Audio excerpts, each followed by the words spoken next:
Instrução dos espíritos, mundos inferiores e mundos superiores. A qualificação de mundos inferiores e mundos superiores nada tem de absoluta, é antes muito relativa. Tal mundo é inferior ou superior, com referência aos que lhe estão acima ou abaixo na escala progressiva. Então, explicando melhor, nós sabemos que existem 5 tipos de mundos, segundo os espíritos nos informam, 5 principais etapas, né? Mas que entre esses existe sempre uma nuance de diferenças de mundos próximos uns dos outros. Então, quais são?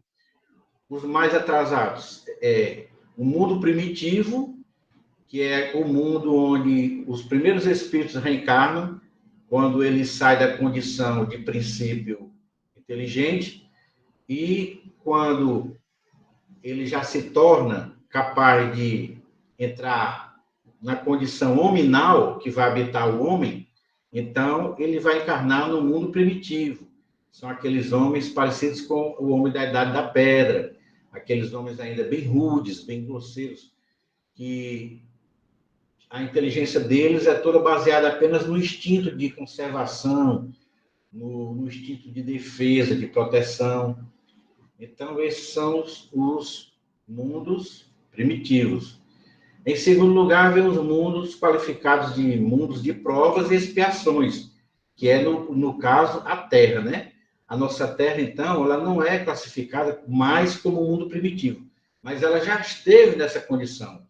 Hoje ela evoluiu bastante e é um mundo de provas e expiações, ou seja, é um mundo onde o mal ainda predomina sobre o bem.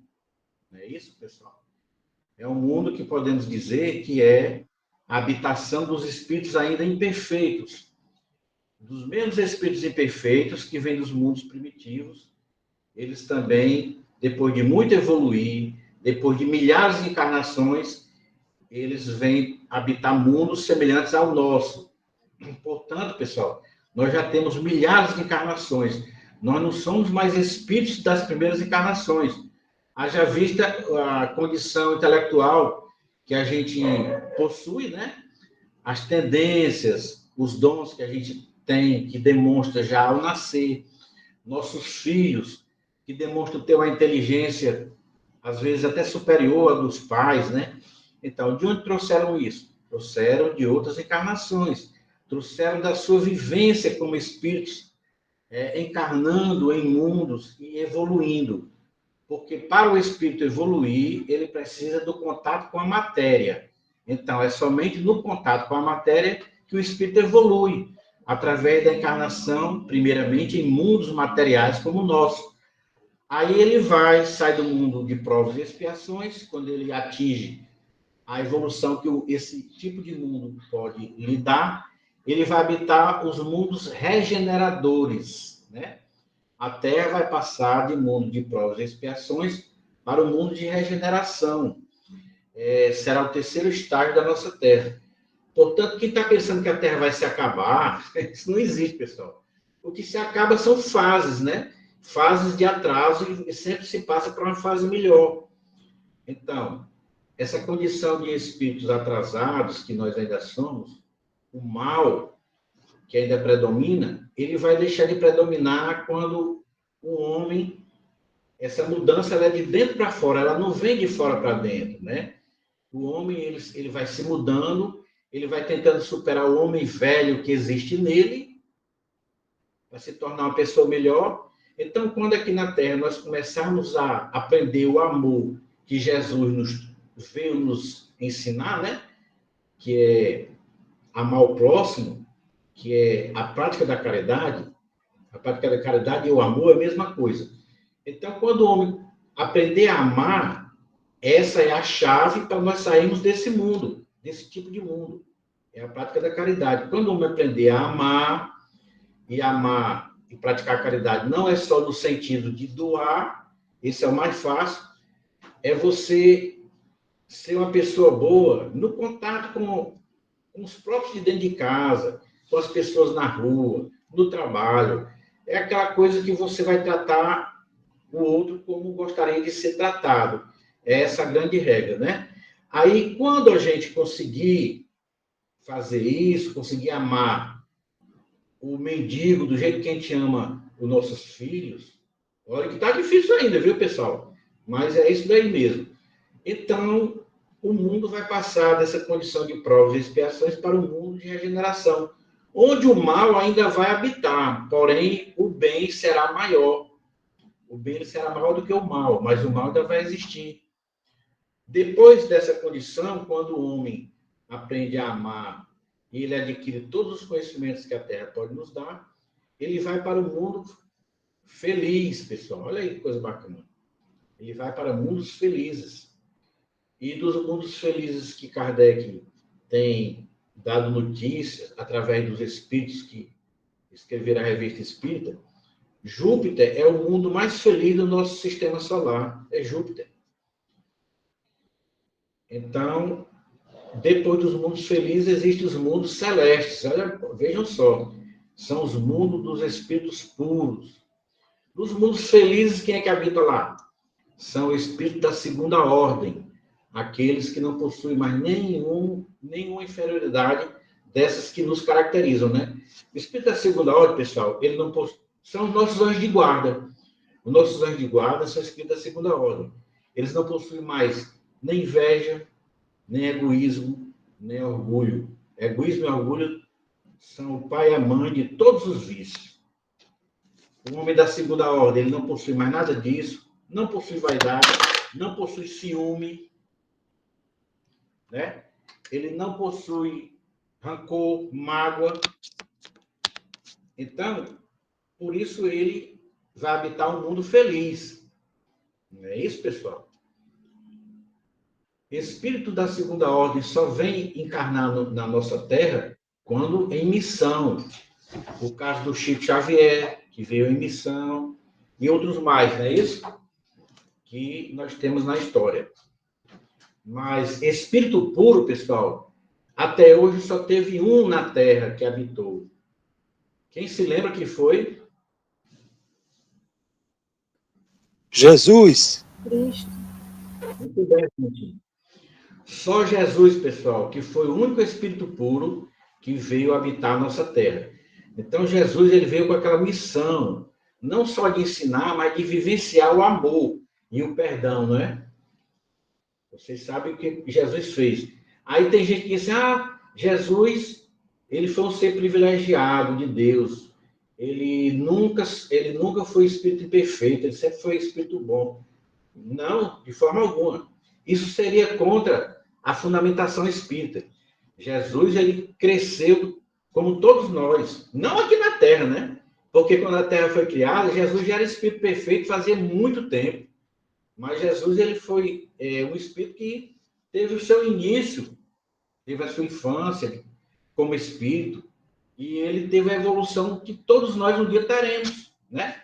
Ele disse que um dia nós também seríamos puros, como ele, né?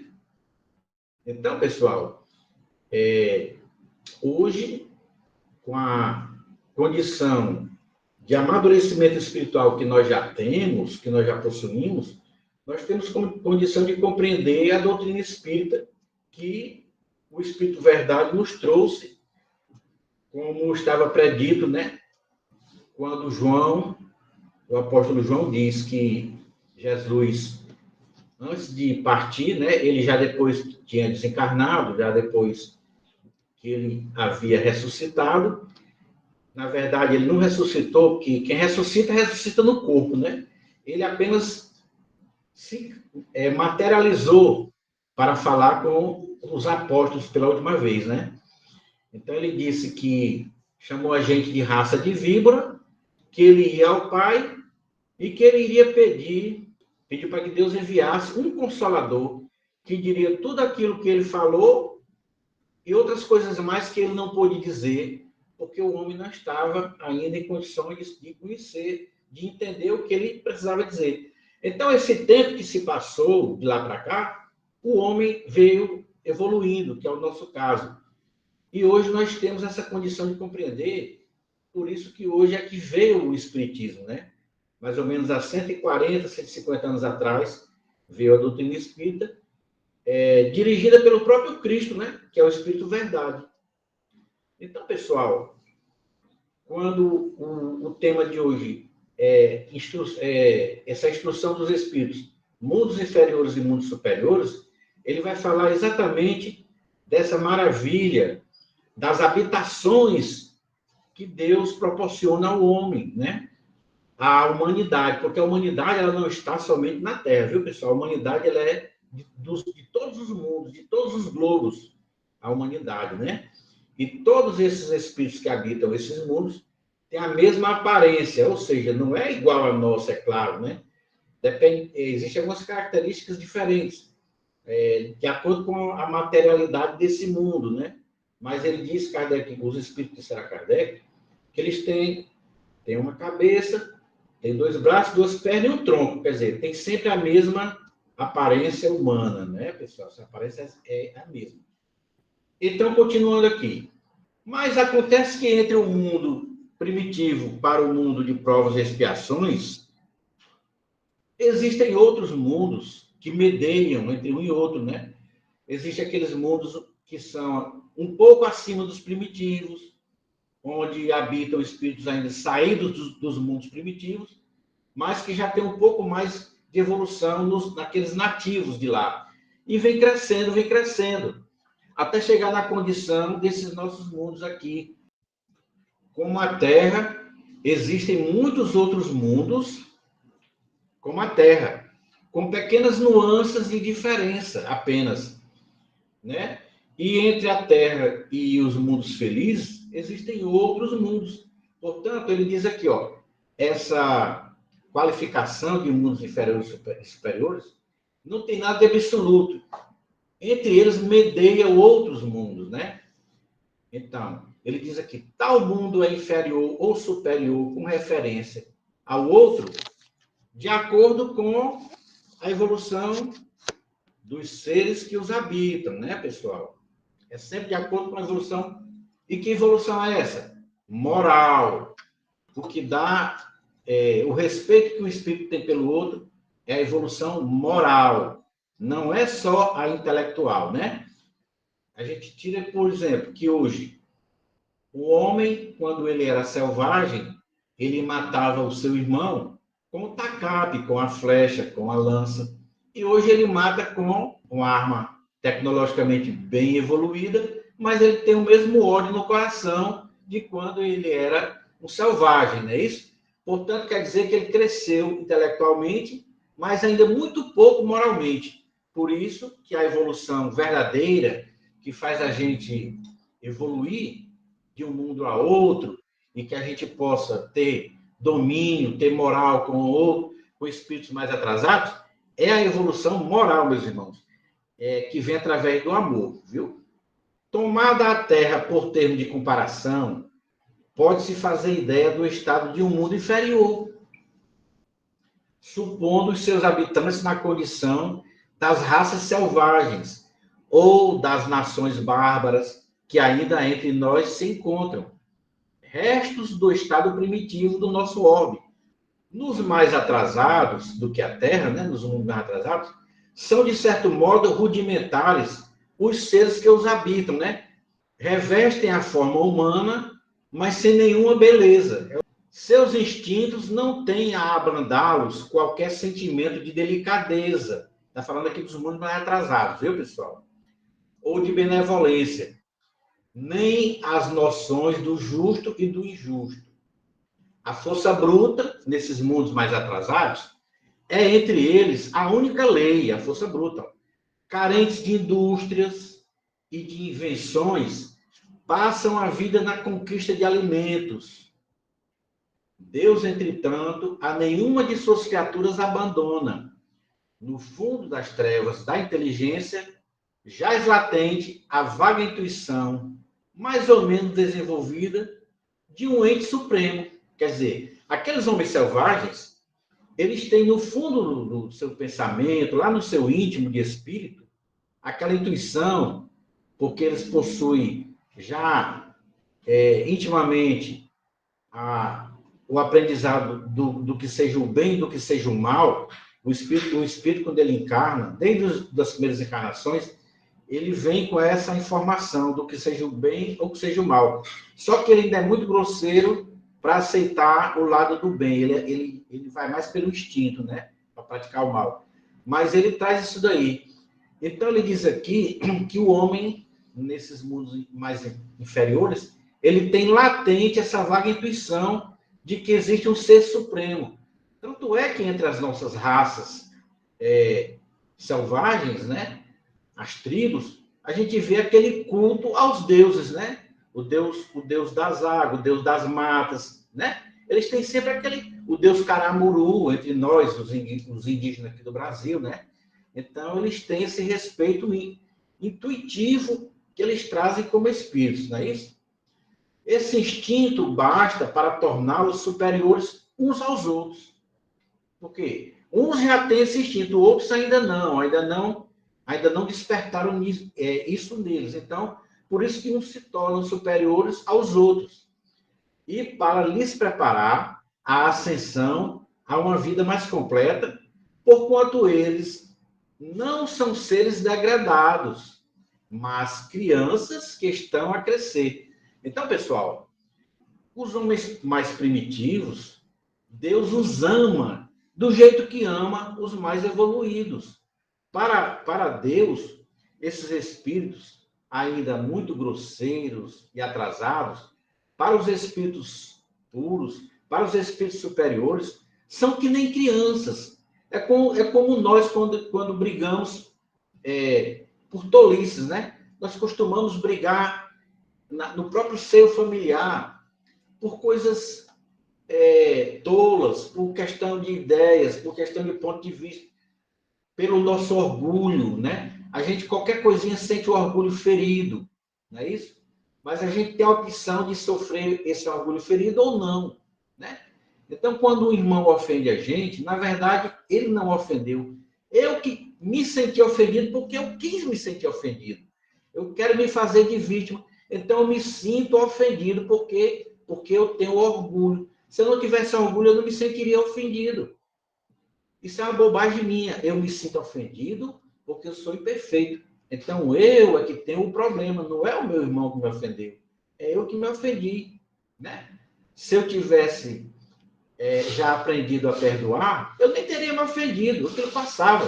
E eu não ia me sentir mal. E a gente sabe, pessoal, que é o sentimento de ofensa, a gente sabe que é a mágoa que causa, é um dos problemas que causa o câncer na vida do homem.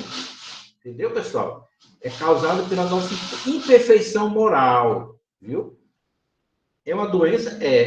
Mas a origem dela vem do lado espiritual da nossa imperfeição, meus irmãos.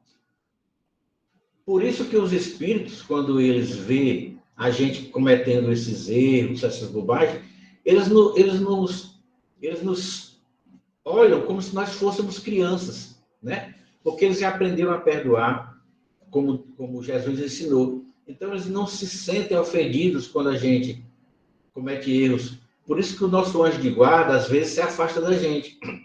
Ele se afasta quando a gente não lhes dá ouvidos. Porém, no momento que a gente pede ajuda, eles voltam na mesma hora, porque o que os afasta de nós é quando a gente começa a querer atender aos maus espíritos. Então, eles deixam que os maus espíritos se aproximem de nós.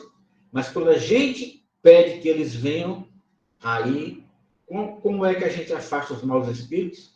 É atraindo os bons. Então, quando eles se aproximam de nós, os maus espíritos se afastam de nós. Então, isso aí é um mecanismo, né, pessoal? Entre os degraus inferiores e os mais elevados, inúmeros outros há. E difícil é reconhecer-se nos espíritos puros, desmaterializados e resplandecentes de glória, os que foram esses seres primitivos, do mesmo modo que no homem adulto se custa reconhecer o embrião, né? Então, a gente não reconhece no adulto o embrião que foi.